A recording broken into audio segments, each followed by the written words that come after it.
El independentismo sale de estas elecciones con menos escaños, con menos apoyos y con menos cohesión. Por primera vez en Cataluña ha ganado las elecciones un partido constitucionalista y ha sido Ciudadanos. Por primera vez.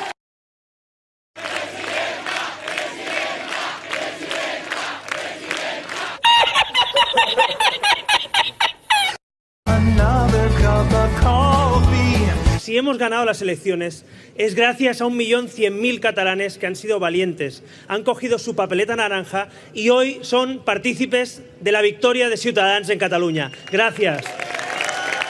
Una ley electoral que hace que, aunque estos señores tengan menos votos en la calle, tengan más escaños en el Parlamento. Wait a minute.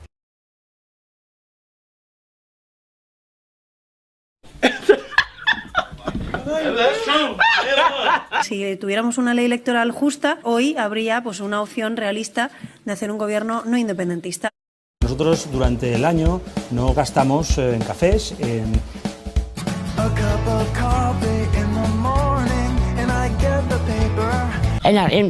tendencia alcista completamente.